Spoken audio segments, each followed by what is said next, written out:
Hi everyone. क्या आपको भी लगता है कि आपकी एक साइड की ब्रेस्ट का डिफरेंट साइज है और दूसरी साइड की ब्रेस्ट का डिफरेंट साइज है? बहुत सारी विमेन हैं जिनकी ब्रेस्ट जो होती हैं एसिमेट्रिक होती हैं सिंस बर्थ। जैसे जैसे टाइम पास होता रहता है वो एसिमेट्री और ऑब्वियस होती जाती है, या तो बिकॉज ऑफ प्रेगनेंसी या फिर जस्ट बिकॉज ऑफ एज। कई बार ऐसा होता है कि कपड़ों के थ्रू भी नजर आ रहा है एंड पेशेंट्स देन या तो अपनी ब्रा के अंदर फोल्ड कर रहे होते हैं एक साइड की ब्रेस्ट को, या फिर स्टफिंग ऐड कर रहे होते हैं दूसरी साइड की छोटी ब्रेस्ट में ताकि वो कंफर्टेबल एंड सिमेट्रिक लगे आउटसाइड ऑफ क्लोथ्स।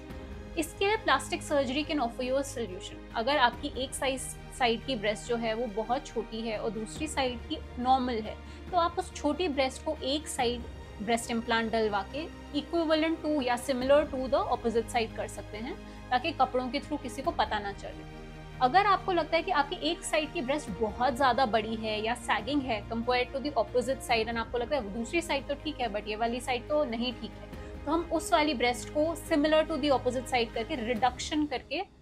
एक अच्छा रिजल्ट आपको दे सकते हैं। अगर आपको लगता है कि सिर्फ 19-20 का डिफरेंस है, इतना ज्यादा डिफरेंस नहीं है, मुझे ना रिडक्शन की जरूरत है ना मुझे इम्प्लांट डलवाना है, तो आप सिंपली एक साइड पे फैट ग्राफ्टिंग, जिसमें कि हम आपके ही बॉडी का फैट लेके आपको एक साइड ब्रेस्ट में डाल सकते हैं ताकि दोनों में बेटर सिमेट्री आए, वो भी हम अचीव कर सकते हैं। ये सारे ही प्रोसीजर्स बिल्कुल सेफ हैं एंड हमारी बहुत ज़्यादा एक्सपर्टीज़ है इन टाइप के केसेस में। अगर आप इन प्रॉब्लम्स से सफ़र कर रहे हैं तो आप हमारी टीम से प्रीवियसली ऑपरेटेड केसेस के रिजल्ट्स मांग सकते हैं, वो आपके साथ केसेस डिस्कस कर सकते हैं और आप हमारे इंस्टाग्राम पे भी जाके कुछ केसेस ऐसे स्पेशल वाले देख सकते हैं।